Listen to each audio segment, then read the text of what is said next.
موضوع الدرس في قصة ضيف إبراهيم عليه السلام وما فيها من العبر والحكم. سورة والذاريات، تفسیر ابن کثیر. الحمد لله رب العالمين والصلاة والسلام على أشرف الأنبياء وسيد المرسلين سيدنا محمد وعلى آله وأصحابه أجمعين.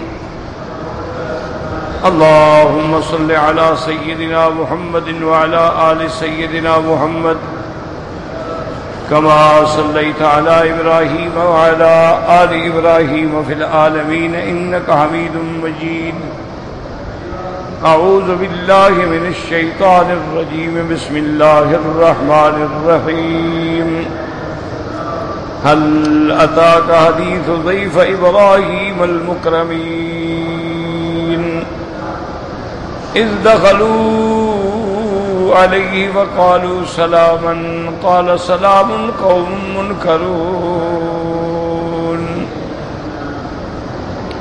فراغ إلى أهله فجاء بعجل سمين فقربه إليهم قال ألا تأكلون فأوجس منهم خيفة قالوا لا تخف وبشروه بغلام عليم. فأقبلت امرأته في سرة فسكت وجهها وقالت أجوز عقيم. قالوا كذلك قال ربك إنه هو الحكيم العليم. قال المؤلف والمفسر رحمه الله تعالى أدام النفع بعلومه وعلومكم في الدارين آمين إلى أن قال هذه القصة قد تقدمت في سورة ہود والہجر أيضا. اب مفسر رحمۃ اللہ علیہ فرماتے ہیں کہ یہ قصہ سورت ہود اور سورت ہجر کے اندر بھی گزر چکا ہے. هل أتاك حديث ضيف إبراهيم المكرمين الذين ارسل لهم الكرامات، جن کے لیے اللہ تبارک و تعالی نے عزت و کرامہ اور بزرگی لکھ دی.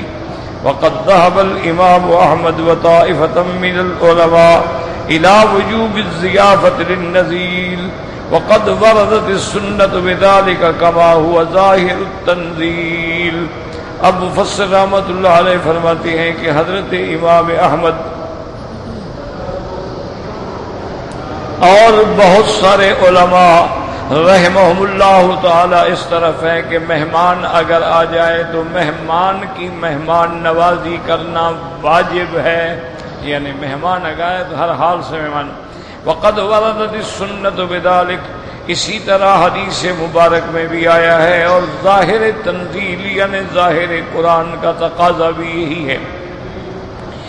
وقولہ تبارک و تعالی قالوا سلاما قال سلام الرفع اقوى واثبت من النصب فرده افضل من التسلیم.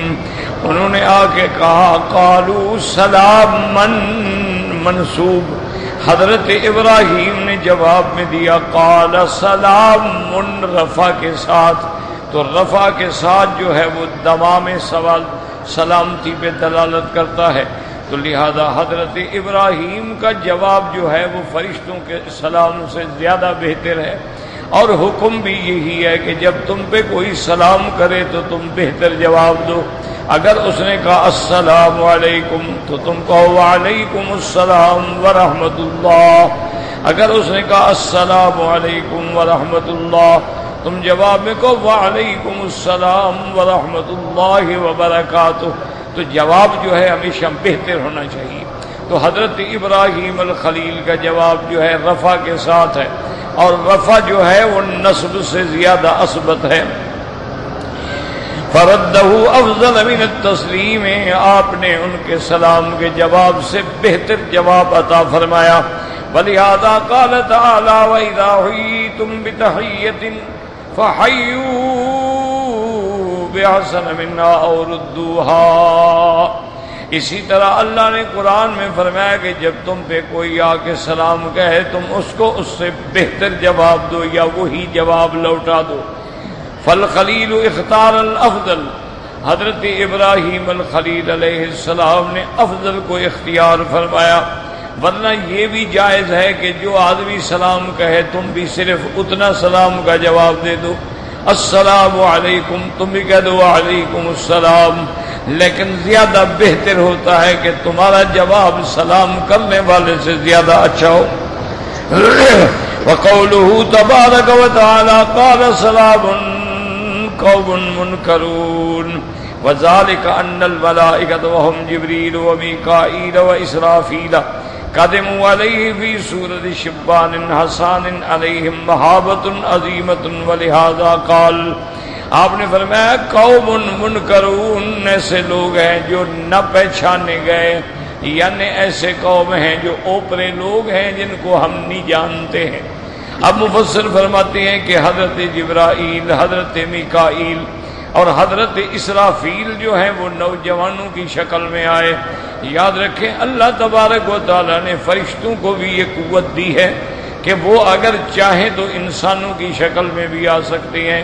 جیسے حضرت جبریل علیہ السلام جب وحی لے کے آتے تھے تو حضور صلی اللہ علیہ وسلم کی خدمت میں ایک انسان کی شکل میں آتے تھے، جیسے کہ بعض روایات میں آتا ہے۔ حضور پاک کے ایک صحابی ہیں حضرت دحیۃ الکلبی رضی اللہ تعالیٰ عنہ، جبریل علیہ السلام اکثر ان کی شکل میں، انسان کی شکل میں حاضر ہوتے، تو فرشتوں کو بھی شکل بدلنے کا اللہ نے اختیار دیا ہے۔ اسی طرح جنات کو بھی بدلنے کا اختیار ہے، جنات جو ہیں وہ بھی فوراً اپنی شکل بدل لیتے ہیں، چاہے تو کبھی جانور بن جاتے ہیں، کبھی سانپ بن جاتے ہیں، کبھی گائے بکری بن جاتے ہیں، پھر کبھی انسان بن جاتے ہیں۔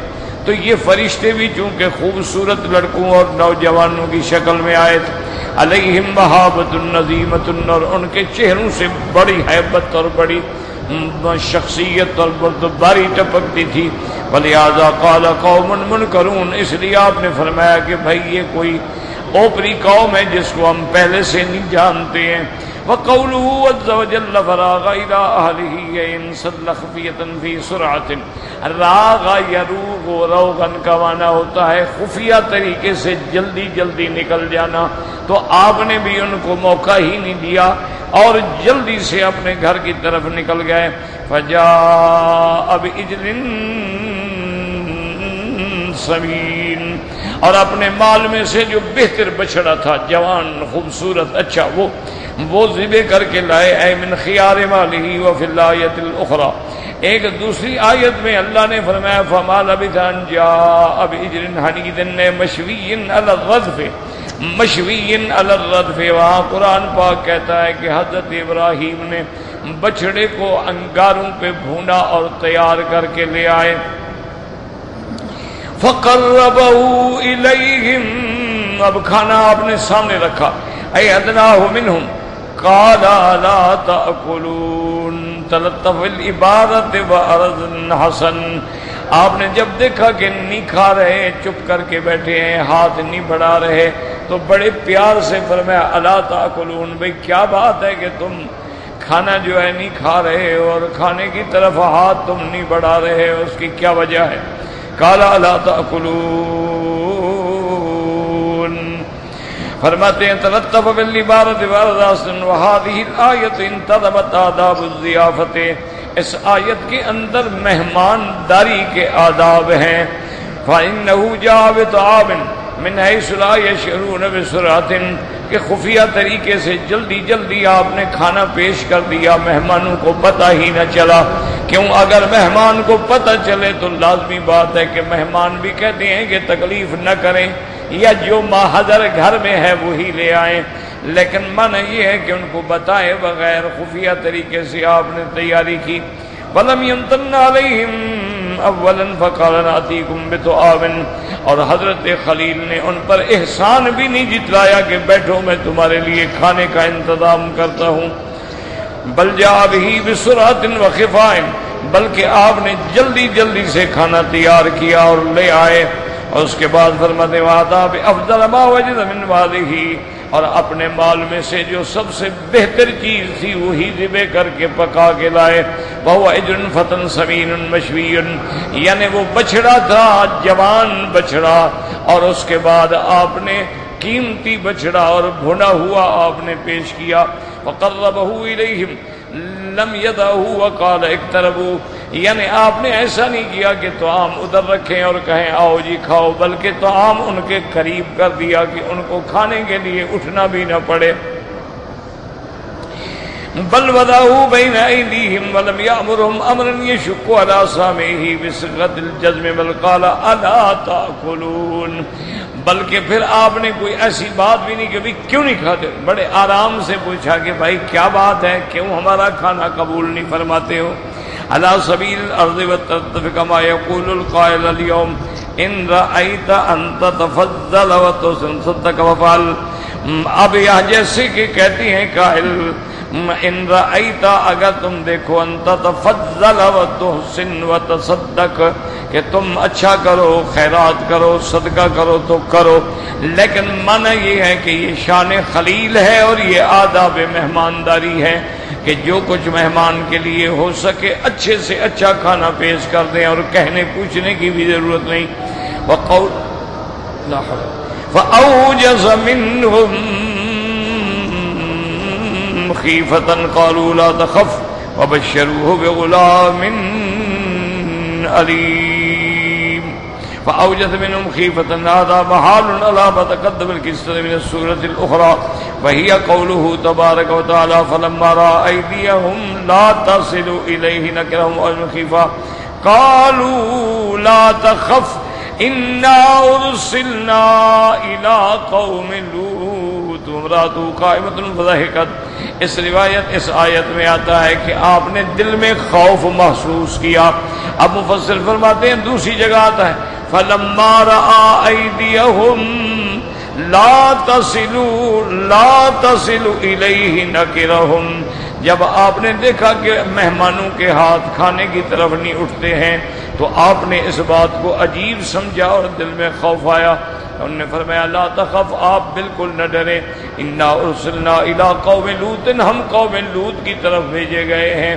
وامرأته قائمة فضحكت فبشرناها أي استبشرت بهلاكهم لتمردهم وعتوهم على الله تبارك وتعالى، یعنی آپ کی بیوی بھی وہاں قریب کھڑی تھی. وامرأته قائمة فضحكت، وہ مسکرائیں. علماء فرماتے ہیں اس لیے مسکرائیں کہ آپ کو خوشی ہوئی کہ اللہ نے قوم لوط کی ہلاکت کا فیصلہ کر دیا ہے. چونکہ قوم لوط جو تھی وہ جرم میں بڑھ گئی تھی، گناہوں میں بڑھ گئی تھی، سرکشی میں بڑھ گئی تھی. فَإِنَّ ذَلِكَ بَشَّرَتْهَا الْمَلَائِكَةُ بِإِسْحَاقَ مِن وَرَاءِ إِسْحَاقَ يَعْقُوبَ. اب فرشتوں نے بی بی کو بھی مبارکباد دی کہ اللہ آپ کو بیٹا دیں گے، پھر بیٹے کا بھی بیٹا دیں گے. قالت یا ویلتا أَلِدُ أَنَا عَجُوزٌ وَهَذَا بَعْلِي شَيْخًا. اب بی بی کہنے لگی عجیب بات ہے کہ مجھے بچہ ہوگا، میں بوڑھی ہو گئی اور یہ میرا خامن بھی بوڑھا ہو گیا. ان هذا لشیء عجیب، یہ بڑی عجیب بات ہوگی کہ اب بڑھاوے میں، اب 99 سال کی عمر میں اولاد ہو.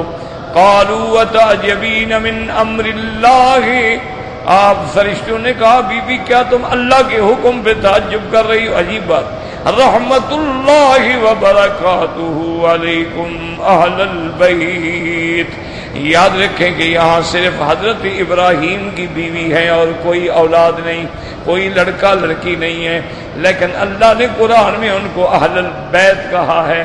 تو اس لیے ہمیشہ یاد رکھیں کہ اہل بیت سے مراد سب سے پہلے حضور کی بیویاں ہیں، حضور کی ازواج مطہرات ہیں، پھر اہل بیت کے اندر آپ کے بیٹے بیٹیاں بھی شامل ہیں. لیکن اہل بیت کا لفظ جو ہے قرآن کی اصطلاح میں بیوی کے لیے استعمال ہوتا ہے. وَلِهَذَا قَالَ اللَّهُ سُبْحَانَهُ وَتَعَالَى هُنَا وَبَشَّرُوهُ بِغُلَامٍ عَلِيمٍ. فالبشارة له هي بشارة لها لأن الولد منهما فكل منهما بشر به. یہاں تو قرآن کہتا ہے، وہاں قرآن کہتا ہے کہ فبشرناها بإسحاق ومن وراء إسحاق يعقوب. اور یہاں قرآن کہتا ہے بشروہ بغلام علیم، وہاں یعنی بی بی کو بشارت دی. یہاں قرآن کہتا ہے کہ حضرت ابراہیم کو بشارت دی. تو علماء نے فرمایا کوئی بڑی بات نہیں ہے، اگر ابراہیم کو بھی بشارت دیں تب بھی خوشی کی بات ہے، ان کی بیوی کو بھی دیں تب بھی خوشی کی بات ہے، چونکہ اولاد جو ہے وہ دونوں کے لیے نعمت ہے اور دونوں کے لیے بشارت ہے اور دونوں کے لیے رحمت ہے. وقوله تعالى فأقبلت امرأته في سرة فسكت وجهها في سرة من في صرخة عظيمة ورنة. بی بی کی خوشی سے چیخ نکلی کہ کیا کہہ رہے ہو، عجیب بات ہے، مجھے بچہ ہوگا. قال ابن عباس رضی اللہ عنہ وجاہد اکرم صالح والضحاک وزید بن سمد سوری وسدی وہی قولہا یا ویلتا، یہی بات تھی جو سرت منا اپنے بڑی چیخ کے انداز میں کہا کہ ہائے کاش، یہ کیا کہہ رہے ہو. فسکت وجہہا ضربت بیدہا علی جبینہا. قال مجاہد بن ثابت وقال ابن باز من التمت تعجبا كما تتعجب النساء من الامر الغریب. آپ نے اپنا ہاتھ پیشانی پہ مارا، اور یعنی یہ عورتوں کی عادت ہوتی ہے کہ جیسے کوئی عجیب بات ہو تو حیران ہو کے ایسے ہاتھ مارتی ہیں. وقالت عجوز عقیم کیف الد وانا عجوز، کیسے بچہ ہوگا، میں بوڑھی ہو گئی. وقت کنت فی آل سواکی من لا احبل، میں تو جب جوان تھی اس وقت بھی سانڈ تھی، مجھے کبھی حمل نہیں ٹھہرا ہے. قالوا كذلك قال ربك انه هو الحكيم العليم اي عليم بما تستحقون من الكرامه حكيم في اقواله وافعاله. اللہ کے فرشتوں نے فرمایا بی بی پریشان کیوں ہوتی ہیں، اسی طرح تیرے رب کا حکم ہے، اور تیرا رب جو ہے وہ جاننے والا ہے کہ کون اس عزت کا مستحق ہے، اور تیرا رب جو ہے وہ حکیم ہے اپنے اقوال کے اندر بھی اپنے افعال کے اندر بھی. اگر آپ کو بڑھاپے میں بچہ دیں گے تو اس میں بھی اللہ کی حکمتیں ہیں. قال فما خطبكم ايها المرسلون قالوا انا ارسلنا الى قوم مجرمين لنرسل عليهم حجارة من طين مسومة عند ربك للمسرفين فأخرجنا من كان فيها من المؤمنين فما وجدنا فيها غير بيت من المسلمين وتركنا فيها آية للذين يخافون العذاب الأليم. قال اللہ تبارک و تعالی مخبر ابراہیم علیہ الصلوۃ والسلام فلما ذهب عن ابراہیم الروع وجاءته البشرى يجادلنا في قوم لوط ان ابراہیم لحلیم منیب یا ابراہیم اعرض عن هذا انه قد جاء امر ربك وَإِنَّهُمْ آتِيهِمْ عَذَابٌ غَيْرَ مَرْدُودٍ. اب اللہ تبارک و تعالی نے دوسری صورت میں ارشاد فرمایا کہ جب ابراہیم علیہ السلام کا خوف ختم ہو گیا، آپ کو بچے کی بشارت مل گئی، اللہ فرماتے ہیں دیکھو اب ابراہیم قوم لوط کے لیے ہم سے جھگڑتا ہے. یجادلنا فی قوم لوط، کہ کہنے لگا ملائکہ سے بھی کیا کر رہے ہو. قوم لوط پہ عذاب آنے سے، اس میں لوط علیہ السلام ہے، اس کی بیٹیاں ہیں، بچے ہیں، مسلمان ہیں، تو پھر تو وہ بھی برباد ہو جائے. تو یہاں پر تو واقعہ جو ہے نا یاد رکھو بڑا اختصار سے ہے، مختصر ہے.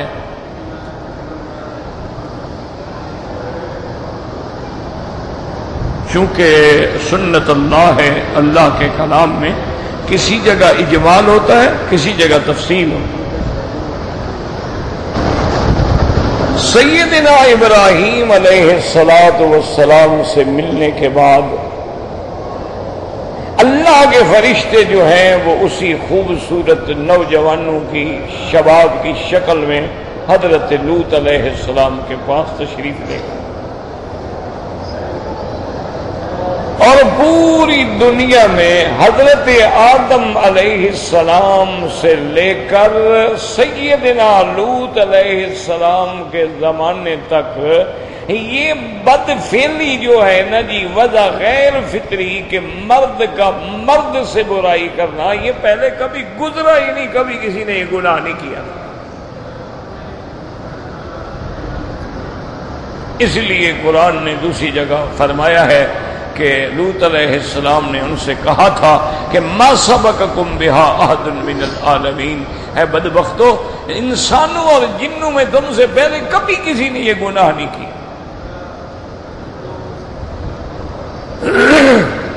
لوط علیہ السلام کی قوم جو ہے، یاد رکھیں، ان میں ایک تو یہ مصیبت تھی کہ وہ لڑکوں سے بدفعلی کرتے۔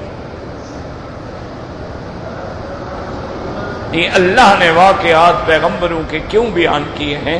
یاد رکھو کہ ہم بھی ذرا آنکھیں بند کر کے غور کریں کہ ہمارے معاشرے میں کیا یہ گناہ تو نہیں ہے، ورنہ اللہ کو کیا ضرورت ہے کہ ہمیں لوط علیہ السلام کا قصہ بیان کریں۔ ایک بیماری ان میں یہ تھی کہ وہ لڑکوں سے بدفعلی کرتے تھے، دوسری بیماری ان میں یہ تھی کہ لڑکے جو ہیں وہ لڑکیوں والے لباس پہنتے تھے۔ سوچتے جائیں، کیا آج ہمارے نوجوانوں میں یہ بیماری تو نہیں؟ تیسری بات ان میں یہ تھی کہ وہ لڑکے جو تھے وہ بھی بدفعلی پہ اتنے راضی ہوتے تھے کہ وہ خود بھی ناز انداز اور میک اپ اور سنگار کر کے ان کے پاس آتے تھے۔ چوتھی بیماری ان میں یہ تھی کہ جب وہ ایک محفل میں، ایک مجلس میں ہوتے تھے تو ایک دوسرے کے سامنے گناہ کرتے تھے۔ یہ سارا غور کرتے جائیں کہ اس امت میں یہ بلائیں آ گئی ہیں یا نہیں آئی۔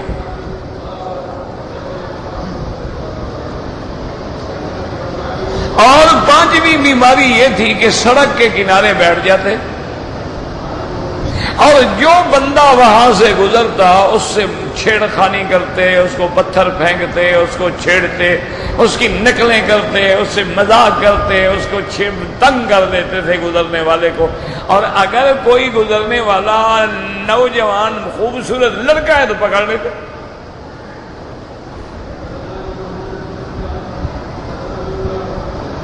اور یہ عیب ان میں ایسے رچ بس گئے تھے، اللہ معاف فرمائے، اللہ معاف فرمائے۔ آج امت محمد مصطفیٰ صلی اللہ علیہ وسلم میں یہ ساری بیماری،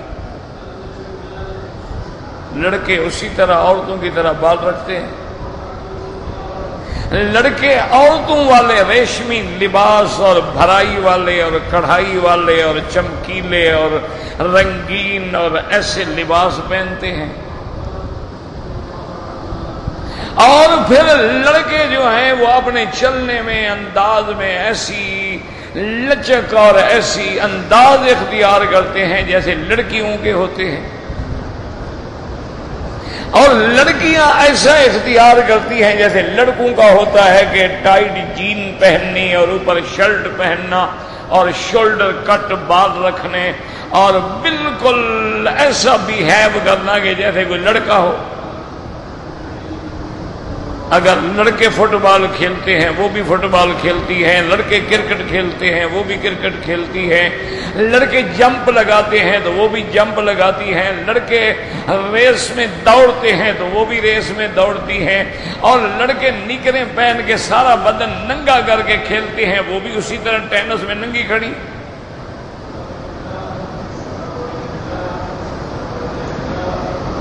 آپ دیکھ لیں، یعنی ٹھنڈے دل سے دیکھ لیں کہ ہمارا معاشرہ کہاں پہنچ گیا ہے، کافروں کو تو آگ لگائے نا، انہوں نے تو مرد کا مرد سے نکاح جو ہے قانونی بنا دیا ہے کہ باقاعدہ جا کے رجسٹریشن کرا لے، عورت عورت سے نکاح کرتی ہے، مرد مرد سے نکاح کرتا ہے۔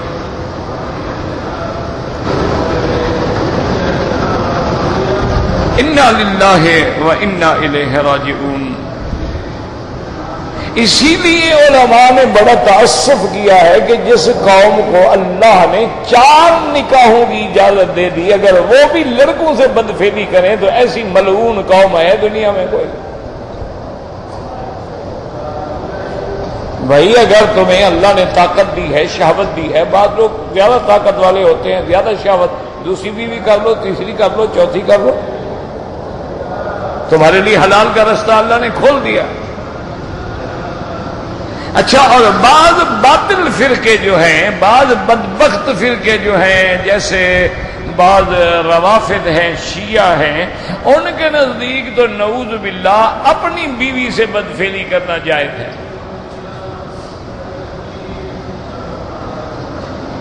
وہ کہتے ہیں جی یہ تو اللہ کا قرآن ہے کہ فاتوا حرثکم انا شئتم، تم اپنی کھیتی میں جدھر سے چاہو جیسے چاہو کرو۔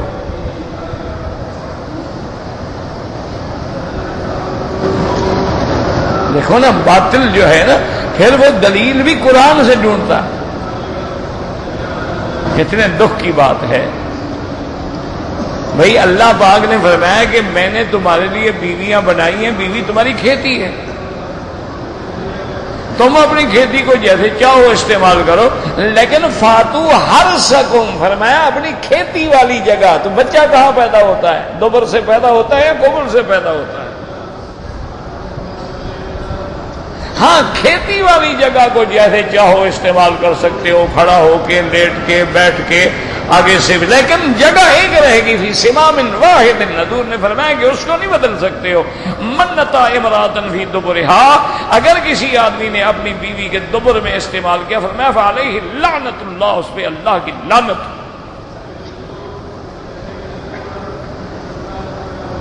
لیکن باطل کیا ہے جی؟ باطل کا تو ایک طریقہ ہوتا ہے نا کہ قرآن کی آیات سے استدلال کر لیتے ہیں۔ اب جیسے ہمارے بھائی صلاۃ السلام اور میلاد، وہ کہتے ہیں جی قرآن نے خود کہا ہے کہ یا ایھا الذین آمنوا صلوا علیہ وسلموا تسلیما، ایمان والو حضور پہ صلاۃ السلام پڑھو، اللہم صلی علی محمد وعلی آل محمد وبارک وسلم۔ تو جب اللہ کے قرآن کا حکم ہے تو پھر یہ وہابی کیوں مخالفت کرتے ہیں؟ اب انہوں نے بھی قرآن کو بدلا۔ بھائی یہ آیت قرآن کی کس پہ اتری ہے؟ حضرت محمد الرسول اللہ کہتے صلی اللہ علیہ وسلم۔ اچھا، جب حضور پہ قرآن کی آیت اترتی تو حضور اپنی امت کو آگے بات سمجھا دیتے کہ نہیں سمجھا دیتے؟ اذا قمتم الى الصلاۃ فاغسلوا وجوہکم، اللہ نے فرمایا جب تم نماز کے لیے کھڑے ہو تو اپنے چہرے کو دھو۔ کیا بنا؟ یعنی چہرہ پہلے دھوئیں، ہاتھ بعد میں دھوئیں گے؟ تو جب آیت اتری تو حضور نے وضو کر کے سمجھا دیا۔ جب یہ آیت اتری صلو علیہ وسلم تو صحابہ کو حضور نے سمجھا دیا۔ صحابہ نے پوچھا کہ یا رسول اللہ سلام تو ہم سمجھ گئے، السلام علیکہ ایھا النبی ورحمۃ اللہ وبرکاتہ، یہ تو سلام ہو گیا، کیف الصلاۃ علیکہ، اللہ کے قرآن کہتا ہے درود بھی بھیجو، تو درود کیسے بھیجیں؟ تو آپ نے فرمایا اللہم صلی علی محمد وعلی آل محمد کما صلیت علی ابراہیم وعلی آل ابراہیم وبارک علی محمد وعلی آل محمد کما بارکت علی ابراہیم وعلی آل ابراہیم فی العالمین انک حمید مجید۔ تو حضور نے سلام بھی سکھا دیا، درود بھی سکھا دیا۔ اب 14ویں صدی یا 20ویں صدی میں ایک ملا کو اللہ کے قرآن کے بدلنے کا کیا حق ہے؟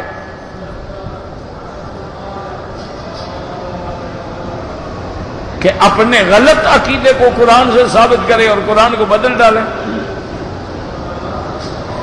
اچھا، پھر یہ آیت حضور پاک نے سارے صحابہ کو پڑھائی تو کسی ایک صحابی کو بھی صلاۃ و سلام اور میلاد پڑھنے والا مسئلہ سمجھ نہیں آیا، تمہیں 20ویں صدی میں آ گیا۔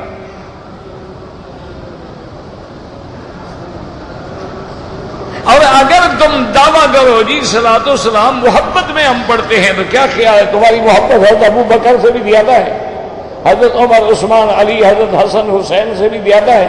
حضرت بلال، سلمان فارسی، ابو ذر، مقداد، ابو ہریرہ سے بھی زیادہ ہے؟ کیوں امت رسول کو گمراہ کرتے ہو؟ یہ عادت ہے، فطرت ہے لوگوں کی کہ خود تو بدلتے نہیں، قرآن کو بدل دیتے ہیں۔ دلیل دے دیں گے، اور جناب دیکھو نا، ابھی لہب نے حضور کی ولادت کی خوشی میں باندی کو آزاد کر دیا تھا، اس کو بھی فائدہ ہو گیا، تو اگر ہم اس دن خوشی منائیں تو کیا حرج ہے؟ تو تم ابو لہب کی سنت پہ عمل کرتے ہو؟ بھئی عقل کرو، کیا کہہ رہے ہو؟ ایک ہے رشتہ دار کا، تمہارے بھائی کو پتہ لگے کہ میرے بھائی کے گھر میں بچہ پیدا ہوا ہے، تو وہ خوشی میں آ کے کسی کو بکری پکڑ کے دے دے، کسی کو 200 روپے نکال کے دے دے، یار میرے بھائی کے گھر میں آج بچہ ہوا ہے، تو کیا یہ سنت ہو جائے گا؟ ابھی لہب تو رشتہ دار ہے حضور کا، اور اس وقت تو کسی کے دماغ میں بھی نہیں ہے میلاد کا تصور۔ تو اس لیے بہرحال اللہ معاف فرمائے، تو اس قوم میں بھی یہ عادتیں تھیں، اور آج ساری لوط علیہ السلام کی امت کی عادتیں امت محمد مصطفیٰ میں۔ انا للہ و انا الیہ راجعون۔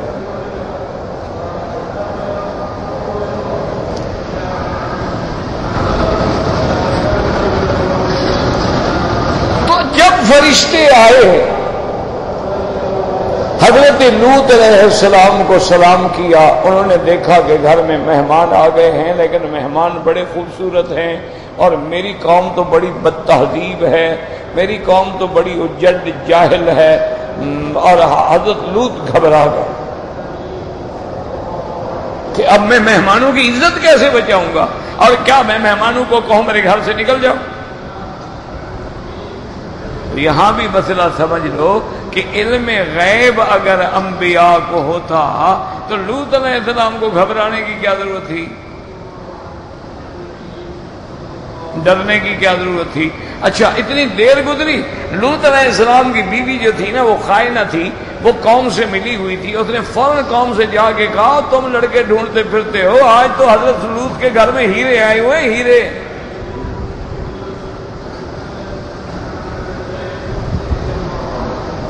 قوم جناب دوڑتی ہوئی آ گئی اور لوط علیہ السلام سے مطالبہ کیا کہ یہ مہمان ہمارے حوالے کر دو۔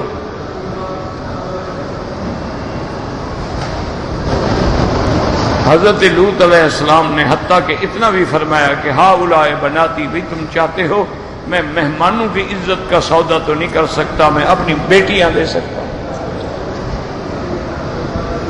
فاتقوا اللہ، اللہ سے ڈرو۔ ولا تخزونی فی ضیفی، مجھے میرے مہمانوں کے بارے میں شرمندہ نہ کرو۔ الیس منکم رجل رشید، تم میں کوئی بھی عقل والا بندہ نہیں ہے کہ پیغمبر کے گھر میں آ کر گناہوں کے لیے، بدفعلی کے لیے مہمان مانگتے ہو؟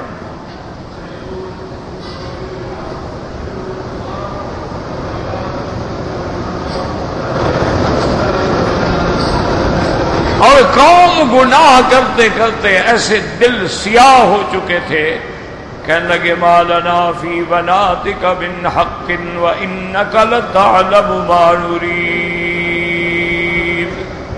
کہنے لگے لوط علیہ السلام ہمیں تیری لڑکیوں کی کوئی ضرورت نہیں ہے، تمہیں پتہ ہے کہ ہمیں لڑکیاں پسند ہی نہیں ہیں، ہم تو لڑکیاں چاہتے بھی نہیں ہیں، ہمیں تو یہ لڑکے چاہیے جو ہم چاہتے ہیں وہ ہمیں دے دو، ہمارے حوالے کرو۔ قال لو ان لی بکم قوة او آوی الى رکن شدید۔ حضرت لوط گھبرا گئے، کہنے لگے کاش میرے پاس بھی قوت ہوتی، طاقت ہوتی، آج میں تمہارا منہ پھیر دیتا، لیکن میں کیا کروں۔ اب اللہ کے فرشتے نے دیکھ لیا بھی حضرت لوط علیہ السلام گھبرا گئے۔ اصل وجہ کیا تھی؟ اللہ چاہتے تو پہلے بھی ان کو بولنے کی طاقت ہی نہ ہوتی، اللہ چاہتے تھے تاکہ گناہ گاروں کا گناہ پکا ہو جائے اور نبی کی گواہی پکی ہو جائے، ان کا جرم بالکل کھل کے سامنے آ جائے، کیونکہ اللہ کسی پر عذاب نہیں بھیجتے جب تک کہ ان پر بات حجت پوری نہ ہو جائے۔ وما كنا معذبین حتی نبعث رسولا، کسی قوم پہ ہم عذاب نہیں بھیجتے جب تک پیغمبر نہیں بھیجتے ہیں اور حجت پوری نہیں کر دیتے ہیں۔ اس لیے اللہ نے یہ موقع دیا کہ قوم بڑھتی آ رہی ہے، لوط علیہ السلام گھبراتے جا رہے ہیں۔ جب گھبراہٹ انتہا پہ پہنچ گئی، اللہ نے حکم دیا فرشتوں کو۔ اب فرشتے بولے قالوا یا لوط انا رسل ربک لن يصلوا الیک فأسر بأہلک بقطع من اللیل ولا يلتفت منکم احد۔ حضرت فرشتے کہنے لگے لوط علیہ السلام آپ کیوں گھبراتے ہیں؟ آپ نہ گھبرائیں، ہم نہ انسان ہیں نہ خوبصورت لونڈے ہیں، ہم تو تیرے اللہ کے بھیجے ہوئے فرشتے ہیں، یہ ہمیں کیا پکڑیں گے؟ یہ تو تمہیں بھی ہاتھ نہیں لگا سکتے، ہم کھڑے ہیں تیرے قریب بھی نہیں آ سکتے ہیں، اور آپ رات کو اپنے اہل والوں کو لے کے اس بستی سے نکل جائیں۔ اور ایک بات یاد رکھیں کہ جب بستی سے نکل جائیں پھر پیچھے مڑ کے بھی نہ دیکھنا۔ وَلَا يَلْتَفِتْ مِنْكُمْ أَحَدٌ، تم میں سے کوئی بھی مڑ کے پیچھے نہ دیکھے۔ إِلَّا امْرَأَتَكَ، ہاں تیری بیوی جو ہے اس پہ بھی عذاب آئے گا۔ إِنَّهَا وَإِنَّهُ مُصِيبُهُمْ مَا إِنَّهُ أَصَابَهَا مُصِيبَهَا مَا أَصَابَهُمْ، کہ اس پہ بھی وہی عذاب آئے گا جو تیری قوم پہ عذاب آئے گا، کیونکہ تیری بیوی خائنہ ہے، خیانت کرنے والی ہے، قوم سے مل کے چغل خوریاں کرتی ہے۔ اور حضرت لوط اتنے ناراض کھڑے تھے نا، پوچھا کب آئے گا ان پہ عذاب؟ فرمایا ان موعدہم الصبح الیس الصبح بقریب۔ انہوں نے کہا لوط علیہ السلام ہر چیز کا اللہ نے وقت مقرر کر دیا ہے، ان پر عذاب صبح کے وقت آئے گا، صبح کے وقت آئے گا۔ کہنے لگے بھی ابھی تو رات ہے، انہوں نے کہا صبح قریب ہے، آپ نہ گھبرائیں، بس آپ رات کو چلے جائیں۔ اب آپ اندازہ فرمائیں، بعض روایات میں آتا ہے کہ آپ کی قوم کے جو آئے ہوئے تھے سارے گھر کو گھیرا ہوا تھا، وہ جرت کے ساتھ بڑھ کے آ کے پکڑنے کا ارادہ کیا کہ مہمانوں کو پکڑ لیں۔ حضرت جبریل نے پر مارا تو سارے کے سارے اندھے ہو گئے، نظر ہی کچھ نہیں آتا۔ اب جب صبح کا وقت آیا، اللہ نے حکم دیا جبریل اٹھاؤ ان کی بستیوں کو زمین سے اکھاڑ لو۔ اللہ اکبر، جعلنا عالیہا سافلہا، اللہ نے فرمایا ان کی بستیوں کو لے جاؤ۔ 6 لاکھ کی آبادی تھی، کوئی 600 بندہ نہیں تھا، 6 لاکھ کی آبادی کی بستیوں کو اٹھا لو۔ جب آسمانوں کے قریب آؤ تو بستیوں کو اوندھا کر کے گرا دو۔ علماء نے لکھا جیسے وہ لڑکوں کو اوندھا کر کے بدفعلی کرتے تھے، اللہ نے بھی وہی عذاب دیا ہے۔ جعلنا عالیہا سافلہا، یاد رکھو کسی لڑکے سے یا عورت سے بدفعلی کرنا جو ہے یہ اتنا بڑا جرم ہے کہ زنا سے بھی زیادہ جرم ہے۔ زنا پہ تو کوڑے لگتے ہیں، زنا پہ تو رجم ہوتی ہے، لیکن اگر لوطی قوم کا کوئی فعل کرے تو شریعت یہ حکم دیتی ہے کہ ان کو قتل کر دو۔ اور بعض علماء نے فرمایا کہ ان کو کسی اونچے مینارے سے پھینک کے پتھر مار مار کے ہلاک کر دو، جیسے اللہ نے عذاب دیا تھا۔ تو اب جناب جب صبح کا وقت آیا تو عذاب آیا۔ دیکھیں نا کہ صبح کا وقت رحمت کی گھڑی ہے، لیکن اللہ جیسے قوم پہ عذاب دینا چاہے کون روک سکتا ہے؟ لیکن ایک طرف سے دیکھیں ان کے لیے عذاب تھا، ایمان والوں کے لیے رحمت تھی کہ ایمان والوں کے دشمن جو ہیں وہ عذاب میں مر گئے۔ اور آج بھی وہ جگہ موجود ہے اردن میں، اس جگہ کا نام بحر المیت ہے، وہاں پانی نکل آیا تھا نا جب بستیاں اٹھائی گئی، اس پانی میں آج بھی کوئی مخلوق زندہ نہیں رہ سکتی، وہ عذاب کا اثر ابھی تک باقی ہے۔ اس لیے فرماتے ہیں اللہ نے ہمیں حکم دیا لنرسل علیہم حجارۃ من طین مصوبۃ، ہم ان پہ پتھروں کی بارش کریں گے، اور وہ پتھر جو ہیں وہ بارش کے پتھر نہیں ہوں گے، وہ اولے نہیں ہوں گے، بلکہ مٹی سے پکائے ہوئے پتھر ہوں گے۔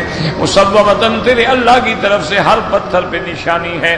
عند ربک للمسرفین مکتتبۃ عندہ باسمائہم کل حجر علیہ اسم صاحبہ، اللہ نے ہر پتھر پہ اس بندے کا نام لکھ دیا ہے، وہی اس کو جا کے ہلاک کرے گا۔ وقال فی سورۃ العنکبوت قال ان فیہا لوطا قالوا نحن اعلم بمن فیہا، فرشتوں نے کہا ہمیں پتہ ہے، لننجینہ اہلہ الا امرأتہ کانت من الغابرین، قال تعالی ہاؤنا فاخرجنا من کان فیہا من المؤمنین وہم لوط واہل بیتہ الا امرأتہ فما وجدنا فیہا غیر بیت من المسلمین۔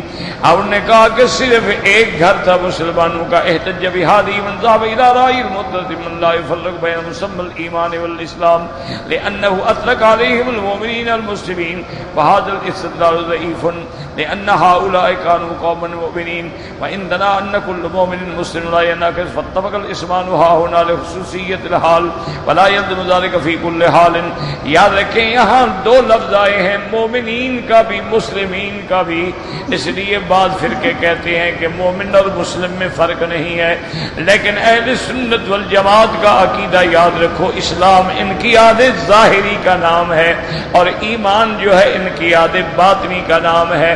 کل مومن مسلم، ہر مومن مسلمان ہو سکتا ہے، لیکن کل مسلم مومن، ہر مسلمان جو ہے وہ مومن نہیں ہو سکتا ہے۔ تو لہذا اسلام و ایمان کا ایک لطیف فرق ہے۔ ویسے مسلمان کو مومن بھی کہہ سکتے ہیں، مومن کو مسلمان بھی کہہ سکتے ہیں۔ وَتَرَكْنَا فِيهَا آیَةً لِّلَّذِينَ يَخَافُونَ الْعَذَابَ الْأَلِيمَ أَيْ جَعَلْنَاهَا عِبْرَةً لِّمَنْ أَنزَلْنَا بِهِم مِّنَ الْعَذَابِ وَالنِّكَالِ وَحِجَارَةَ سِجِّيلٍ وَجَعَلْنَا بَحِيرَةً مُنْتَنِّةً خَبِيَّةً فَفِي ذَلِكَ عِبْرَةً لِّلْمُؤْمِنِينَ الَّذِينَ يَخَافُونَ الْعَذَابَ الْأَلِيمَ۔ اللہ نے فرمایا کہ ہم نے ان کو مقام عبرت بنا دیا، جو عذاب ہم نے ان پہ نازل کیا، جو آسمانوں سے ان پہ پتھر برسائے گئے، اور پھر ان کی اسی جگہ کو ہم نے بحیرہ منتنا، وہ ایک پانی کی جگہ ہے لیکن بدبودار پانی ہے، گندا پانی ہے، اور وہ پانی اس لیے باقی ہے کہ جب ایمان والے گزریں تو اس جگہ کو دیکھ کے عبرت پکڑیں کہ گناہوں کی سزا کیا ہوتی ہے۔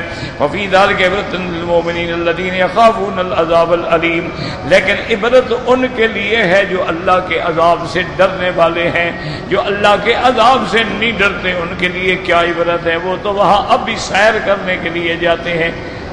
واللہ اعلم۔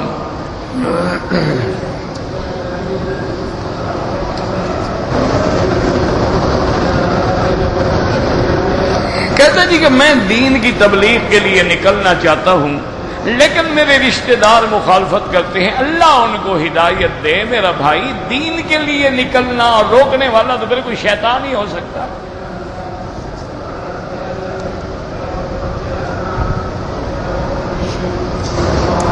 میرے رشتہ دار جو ہیں مجھے 11ویں اور تیجے کھانے پہ مجبور کرتے ہیں، تو میں وہ بدعت پہ مجبور کرتے ہیں، تم ان کو سنت پہ مجبور کرو کہ یہ کھانا حرام ہے، میں کیسے کھاؤں؟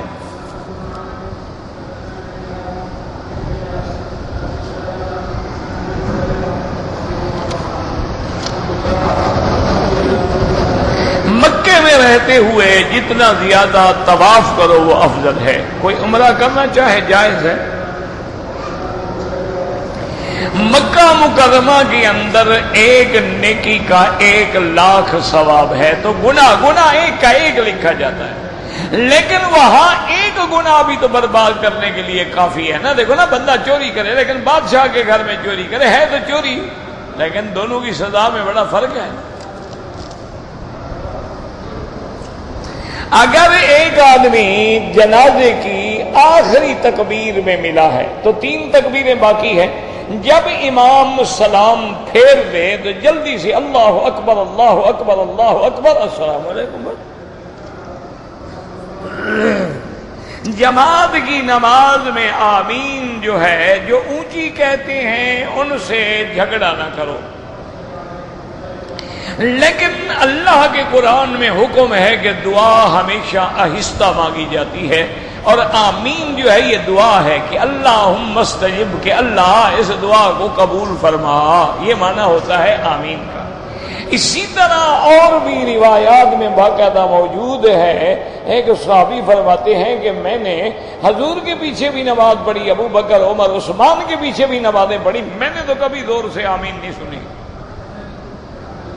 یعنی ایک دفعہ 4 دفعہ ابتدا میں ہوا ہوگا، لیکن ہم تو کسی پہ اعتراض نہیں کرتے بھائی۔ حلال جانور کا کون کون سے اعضاء کھانے چاہیے؟ سارے کھا جاؤ۔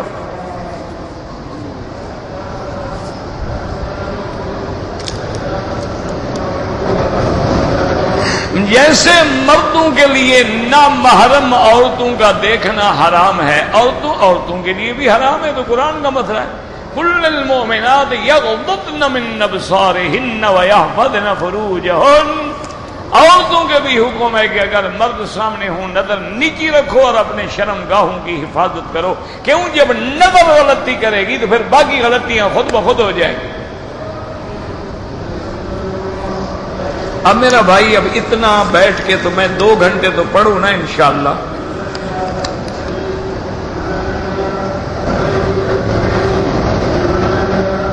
ایک آدمی نے مجھے 10 ریال دیے، میں نے انکار بھی کیا لیکن چلا گیا، تو آپ خیرات کر دو، بس لڑنے کی کیا ضرورت ہے؟ اگر آپ غریب آدمی نہیں ہیں، آپ کو ضرورت نہیں ہے، آپ آگے کسی غریب کو دے دو۔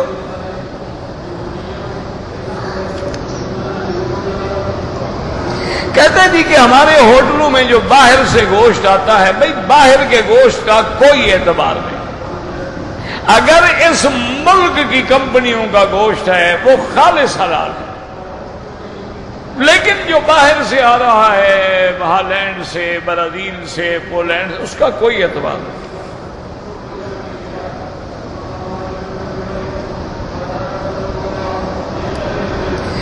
میں نے اپنی بیوی کو طلاق دے دیا ہے، لیکن میں نے حق المہر نہیں دیا، حق المہر اس کو دے دو۔ وہ آپ سے خرچہ لینا چاہتی ہے تو اسلام میں تو کوئی خرچہ نہیں، عدت گزر گئی، خرچہ ختم۔ انگریزی قانون ہے تو تم جانو، انگریزی قانون تو عجیب ہے نا جناب، وہاں طلاق دینے کے بعد جب تک عورت زندہ رہے خرچ تم دو، رہے دوسرے کے گھر میں۔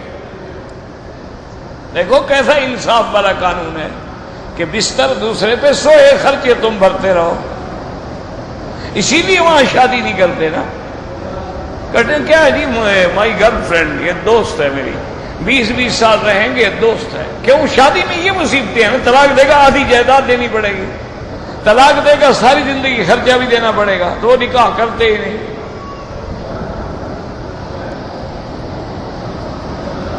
گانے بجانے کی کمائی حلال ہے، 100% حرام ہے۔ جب گانا بجانا حرام ہے تو کمائی کہاں سے حلال ہو گئی؟ ثمن الحرام حرام۔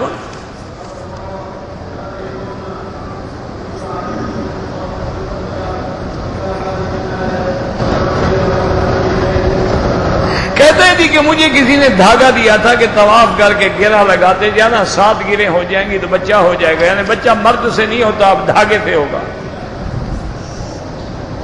جب خاوند سے نہیں ہوا دھاگے سے بھی نہیں ہوتا، دھاگے سے کبھی اولاد ہوتی ہے بنا؟ اس کو کہو اپنا علاج کرائے، دھاگے شاگے سے اولاد نہیں ہوتی۔ مدینہ منورہ سے واپس آنے پر عمرہ ضروری ہے؟ بالکل ضروری ہے، مدینہ منورہ میقات ہے۔ اور پھر یار تم کیسے لوگ ہو، بڑا عشق کے دعوے کرتے ہو، سرکار سے عشق ہے، مدینے پہ قربان، اور جس میقات سے خود محمد مدنی نے احرام باندھا ہے تو مسئلے پوچھتے ہو، شرم نہیں آتی ہے؟ پاکستان سے تو حضور نے احرام کبھی نہیں باندھا نا، ہندوستان سے بھی کبھی نہیں باندھا، مدینے پاک سے تو آپ نے احرام باندھا ہے، وہ تو وہ جگہ ہے جہاں سے سرکار نے احرام باندھا ہے۔ تم تو خوش نصیب ہو، اللہ تمہیں وہ جگہ نصیب کر رہا ہے، پھر مسئلے پوچھ رہے ہو۔ تمہارے پاؤں میں مہندی لگی ہوئی ہے، آؤ گے تو موچ آ جائے گی جناب۔ انا للہ، ایسے دعوے بڑے کرتے ہیں، بس دعوے اصل کیا ہے؟ انگوٹھے چومنا اور رجبی شریف میں حلوے کی دیگیں پکا دینا اور ختم شریف، ختم صغیر، ختم کبیر، بس یہ ہمارا عشق ہے۔ حضرت عبداللہ ابن عمر رضی اللہ عنہما حج کر کے واپس آ رہے تھے، اونٹ روکا، اونٹ سے اترے، لوٹا ہاتھ میں پکڑا، خادم کو کہا اونٹ روکو، اور دور جا کے جیسے آدمی پیشاب کے لیے بیٹھتا ہے ایسے بیٹھ گئے۔ کچھ دیر بیٹھنے کے بعد اٹھ کے واپس آ گئے۔ حضرت غلام دیکھ رہا تھا، اس نے کہا حضرت نہ تو آپ کو ضرورت تھی، نہ آپ نے پیشاب کیا، پھر آپ لوٹا لے کے اونٹ بھی روکا وہاں گئے۔ پھر میں اسی جگہ میرے مدنی پاک نے اپنی حاجت پوری کی تھی، میں نے کہا مجھے ضرورت تو نہیں ہے لیکن اپنے محبوب کی اتباع تو کر لوں نا۔ یہ ہے عشق میرا مدرسہ بھائی۔ عشق جو ہے یہ انگوٹھے چومنے کا نام نہیں کہ اپنے انگوٹھے چوم چوم کے آدھے کھا گئے ہو۔ عشق نبی کے ساتھ ہے، تمہیں خوف کرو، اللہ سے ڈرو نہ۔ یہ انگوٹھے اچھی چیز ہے، جن کو کاٹ کے پھینکنے کا حکم ہے، اسی میں تم تصور کرتے ہو حضور کا۔ اور یار اللہ سے تو ڈرا کرو، ایسا نہ ہو کہ بے ادبی میں خدا پکڑ لے کہ میرے مدنی کا تصور دل میں کرو، دماغ میں رکھو، آنکھوں میں بٹھاؤ، تم نے انگوٹھوں میں بٹھایا۔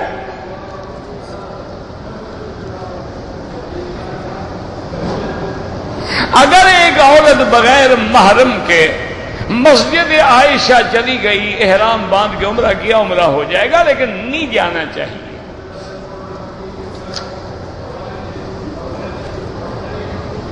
اگر عورت محرم بھی گئے، محرم نے احرام نہیں باندھا، کوئی بات نہیں، جو باندھے نفلی عبادت ہے، کرو کرو، نہ کرو نہ کرو۔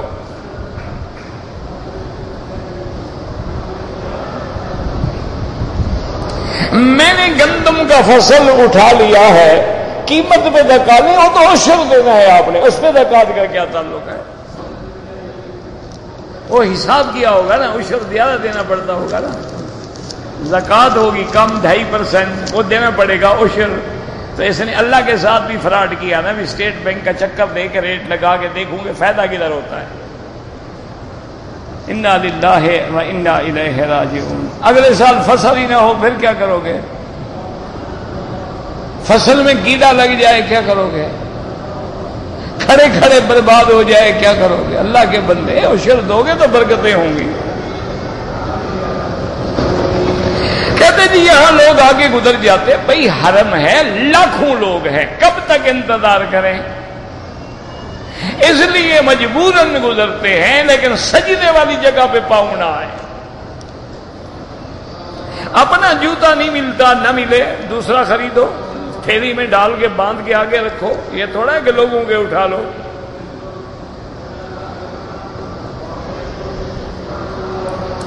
میرا بیٹا ہے، اس کو حافظ قرآن بنانا چاہتا ہوں، اللہ سب کے بچوں کو حافظ قرآن بنائے، لیکن کسی اس حافظ کے پاس پڑھانا جو ڈنڈے سے نہ پڑھاتا ہو، زبان سے پڑھاتا ہو۔ یہ جو مولوی ہیں نا ماشاءاللہ یہ جلاد ہیں۔ اللہ تبارک و تعالیٰ نے ایسی سخت قوم ہے، اتنا بچوں پہ ظلم کرتے ہیں، 100 بچہ ہو نا 10 تو انشاءاللہ حافظ بن جائیں گے، 90 پاگل ہو جائے گا، قرآن بھی چھوڑ جائے گا۔ کسی مدرسے کو دیکھ کے پڑھاؤ جو بچوں کی نفسیات کو سمجھتا ہو۔ ہمارے یہاں دیکھ لو، یہاں عرب میں عصر سے عشاء تک تحفیظ کا مدرسہ ہوتا ہے، عصر سے عشاء تک، اور بچے وہ ہیں جو سکول میں پڑھ گیا 2 سال میں حافظ قرآن ہو جاتے ہیں، مجال ہے کوئی تھپڑ بھی مارے۔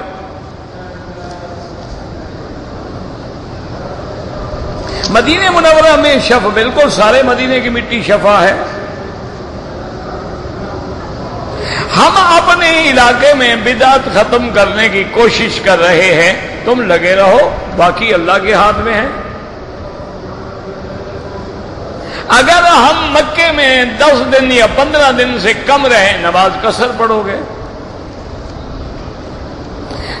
صلاۃ و سلام پڑھنے کے بعد دعا اللہ سے مانگو گے مدینے پاک میں۔ میں نے والدہ کو ویل چیئر پہ عمرہ کرایا ہے، تمہارا بھی ہو گیا، ان کا بھی ہو گیا۔ کہتے جی کہ بعد میں یزید نے حضرت حسین کو شہید کرانے کے بعد حج کیے، ان کے حج ہو گئے نہیں ہوئے، تو اللہ سے پوچھنا، مجھ سے کیوں پوچھنا؟ میرے پاس آیا تھا حج کرنے؟ نہیں، میں نے حج کی منظوری دینی تھی، اللہ نے دینی تھی۔ اللہ پاک سے بات کرو کہ اللہ میاں آپ نے قبول کیا یا نہیں کیا؟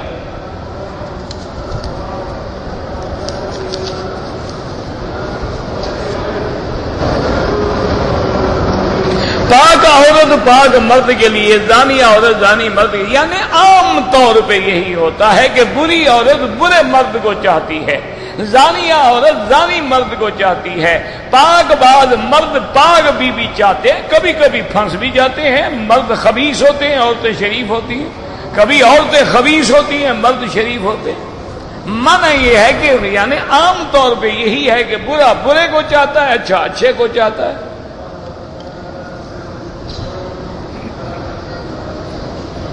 قوم تو قوم لوط رہی، حضرت کا نام بارک تو کیا ہے؟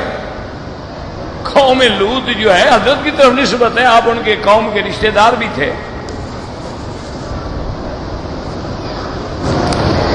بھائی عمرے کا ثواب زیادہ ہوتا ہے طواف سے، اور عورتوں کو دھکے دے کے بوسہ دینے کی کوئی دور سے اشارہ کرو۔ آب زمزم کھڑے ہو کے پینے آپ بالکل جہالت ہے، یہ جاہلوں کا عقیدہ ہے۔ آب زمزم بھی بیٹھ کے پیا جاتا ہے، اگر کوئی کھڑے ہو کے پیے تو گناہ نہیں ہوگا۔ یہ معنی نہیں کہ جب زمزم آئے کھڑے ہو جاؤ، یہ تو جاہل لوگوں نے بنا رکھا ہے۔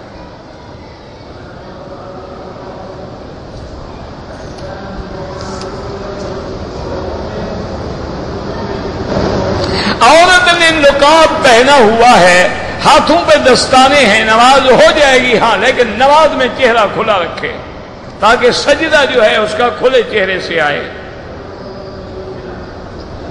جمعہ کے دن حج اکبر نہیں ہوتا ہے، یہ بھی جاہلوں نے بنایا ہوا ہے۔ ہر 9 کے بعد جو 10 تاریخ ہے یوم الحج الاکبر، وہ حج اکبر ہے۔ وہ تو اگر جمعہ کے دن ہو تو ثواب بڑھ جائے گا، یہ معنی نہیں ہے کہ جمعہ کے دن بڑا حج ہوتا ہے، خمیس کے دن چھوٹو حج ہوتا ہے۔ عجیب بات ہے، حج حج ہے۔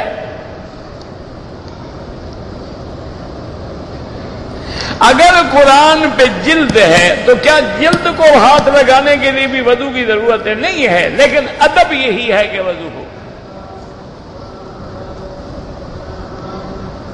احرام کی حالت میں سگریٹ پینا ڈبل حرام ہے۔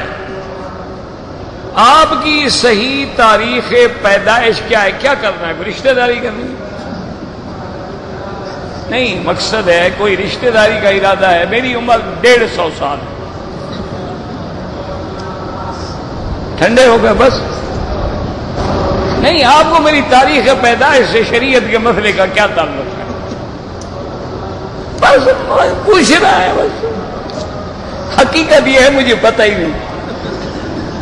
سچی بات جو ہے، میں جھوٹ نہیں بول رہا، میں جب پیدا ہوا تھا نا مکہ شریف میں، تو میری پیدائش مکے کی ہے، یہاں محلہ مسفلہ میں۔ اس زمانے میں نہ تو کوئی ریکارڈ ہوتے تھے، نہ کوئی برتھ سرٹیفکیٹ ہوتے تھے۔ والد صاحب حج پہ آئے، میں پیدا ہوا، چلے گئے، تو اس لیے ہمیں آج تک وہ نہیں ملی برتھ سرٹیفکیٹ۔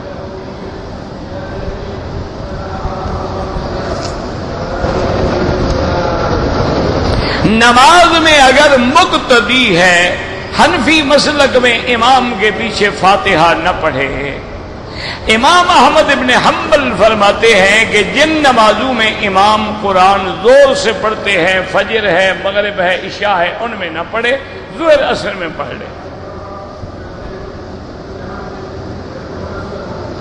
داڑھی کاٹنا جو ہے یہ اللہ عالم کس زمانے سے ہوا، ہمیں تو حضور کی شریعت دیکھنی ہے، پچھلی شریعتوں سے ہمارا کیا تعلق ہے؟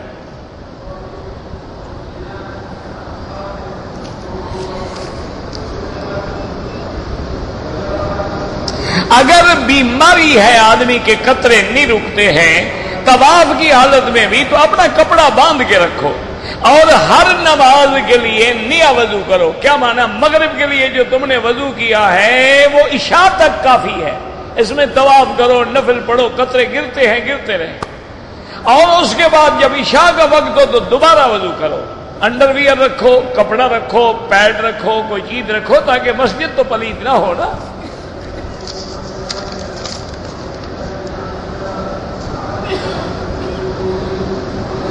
اگر کہتا ہے جی جب امام کے ساتھ ہم نماز پڑھتے ہیں تو مکبر بھی کہتا ہے، تو ہم نے تو امام کی اقتدا کرنی ہے نا، مکبر تو احتیاط ہے کہ اگر سپیکر خراب ہو جائے تو لوگوں کی نماز برباد نہ ہو۔ جنازے میں دونوں طرف سلام پھیریں تو جائز ہے اور ایک طرف پھیریں تو جائز ہے۔ طواف کی حالت میں آنکھیں اور چہرہ کدھر ہو، زمین کی طرف ہو، نظر نیچے ہو اور ادب کے ساتھ چلیں۔ ربنا تقبل منا انك انت السميع العليم وتب علينا انك انت التواب الرحيم اللهم اجعل لنا وللمسلمين من كل هم فرجا ومن كل ضيق مخرجا ومن كل بلاء عافيا اللهم استر عوراتنا آمن روآتنا خفف لوآتنا اللهم انك عفو كريم عظيم تحب العفو فاعف عنا اللهم انا نسألك من الخير كله عاجله وآجله ما علمنا منه وما لم نعلم اللهم انا نعوذ بك من الشر كله عاجله وآجله ما علمنا منه وما لم نعلم اللهم انا نعوذ بك من جهد البلاء ودرك الشقاء وسوء القضاء وشماتة الأعداء اللهم وفقنا لما تحب وترضى اللهم استرنا بسترك الجميل اللهم استر عوراتنا آمن روآتنا خفف لوآتنا ربنا آتنا في الدنيا حسنة وفي الآخرة حسنة وقنا عذاب النار